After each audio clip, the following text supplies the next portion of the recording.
Well, I feel like, things pan out how they're supposed to pan out. And I feel like it's just ironic that it's like the amount of people that said to me, people still say it now, but I don't buy it. But like people that said to me, yo, no one wants to hear a white guy from a small town talk about hip hop. And ironically, I feel like it actually worked out that people were more interested in me, and I go more viral off the fact that, let's be real, a lot of people that have maybe never seen me before fire up one of my videos and they take one look at me and go, this guy, I'm not trying to hear anything this guy has to say about hip hop. Right. And then it's like, but so often, then once they actually listen to what I'm saying, they're like, oh no, he actually knows what he's talking about. Right. He's actually breaking it down. I need to get over his appearance because what he is saying and the research that he's done is facts. Yeah, yeah. And that's why in the past when I've seen people give you a hard time, or I've seen like a few videos, like smaller videos, I think. You've never had any like blockbuster hits about what a piece of shit you are, right?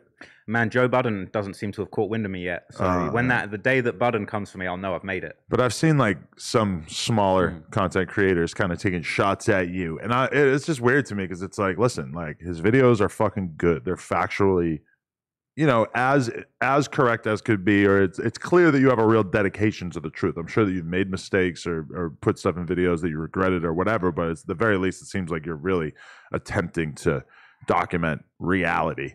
So it's kind of hard for me to understand like what the beef with Traplo Ross could be. Maybe you can inform me about some of the criticisms that you see the most. Yeah, I mean, some of it's going to be criticisms that you hear, I'm sure. Right. About just drawing attention to street shit in general. Because a lot of people do feel like that. They feel like, and I think they even said that in the Joe Budden thing, like this stuff should not be covered online.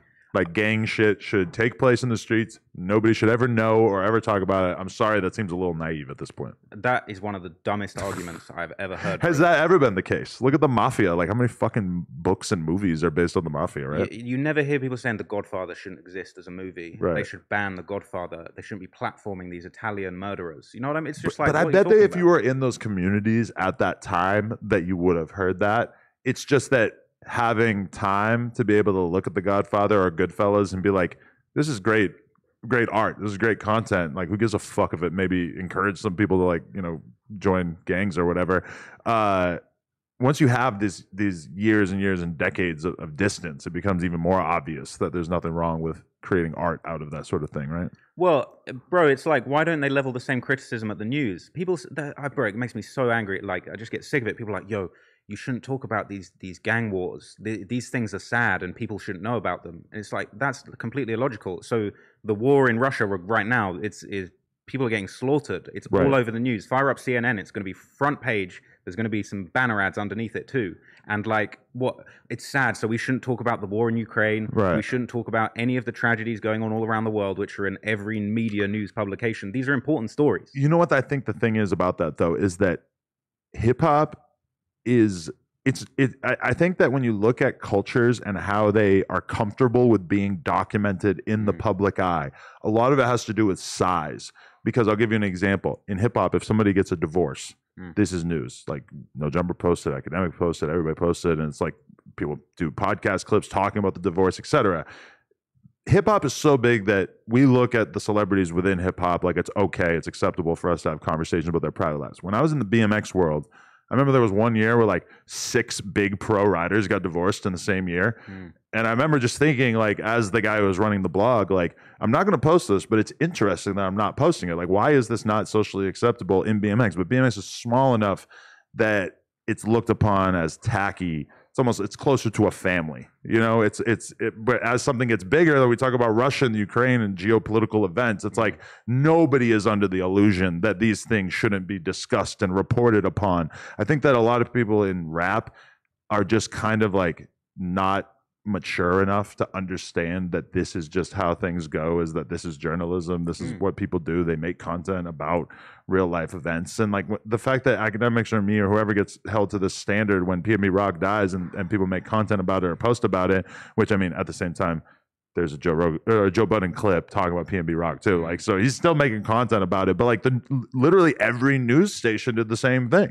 Every news station, if you were to have tuned in, I mean, maybe not every news station, but a lot of them, it would have been PNB Rock was killed today, and it would have been a conversation about it. I mean, that's just how could you really expect media companies in the long term to not make content about the stuff that people want them to talk about?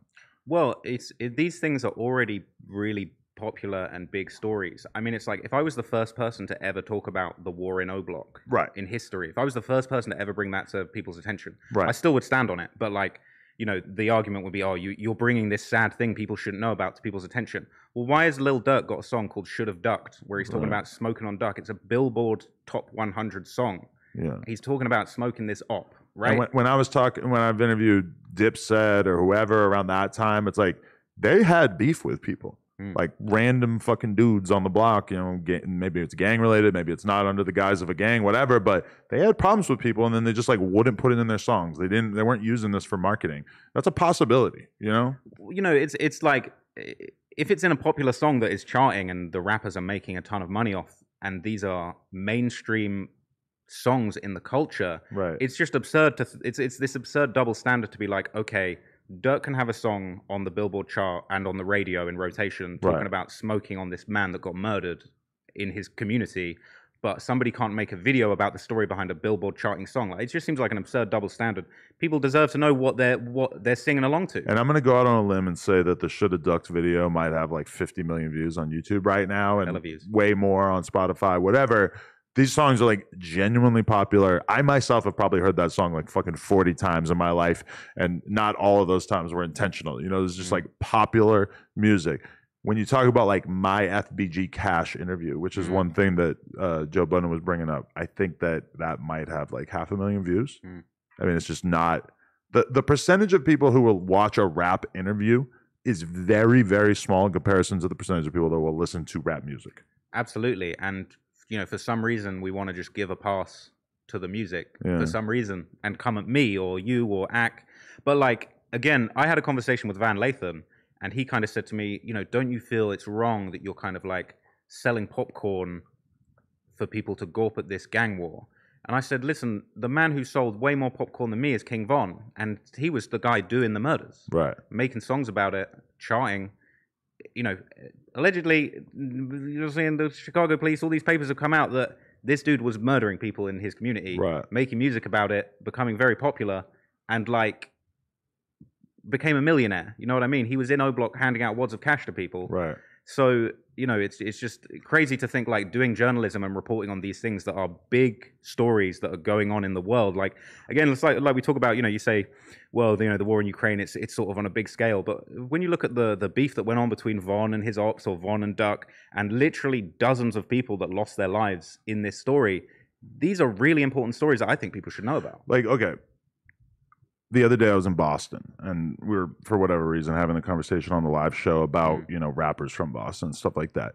And we're talking about drill music and everything. And I said, you know, in some ways in Boston, because there is no like super popular gangster rapper, you guys are kind of getting off easy because let's be real. If Boston had a Lil Durk, they were making killing sound cool and letting everybody know the ins and outs of the gang politics in Boston. I am oblivious to the gang politics in Boston because there hasn't been anybody making fucking killer rap music about it, right? Like at one point, a kid asked a question to 1090 Jake about a specific like gang beef where somebody had been killed and all this shit. And they asked 1090 Jake why he didn't make a video about it. And 1090 Jake's response was basically like, I'm good friends with some of the people involved.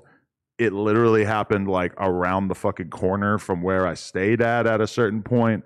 I didn't want to dip my toe into having a conversation on camera about some shit that was like realistically like part of my fucking life, you know? And so think about that. The fact that like Boston kind of gets off easy by not having, because realistically, if Boston was going to have a big rapper, it would be somebody like King Von, most likely, who was telling people the gory fucking details about that culture. Shout out to T-Rail, Tiny Cut in the building. Hell yeah. But yeah, I don't know. And it puts me in a weird spot too, because one thing that kind of stands out to me that my answer doesn't necessarily seem like it's sufficient is like on that Channel 5 thing. He said at one point, he said, do you think the drill music is like good or bad for society? And I said, bad. And he's like, you know, why? Because it's literally people making songs about killing each other and it promotes more killing of each other, etc. I can't sit here and tell you that I think that that shit is good for society.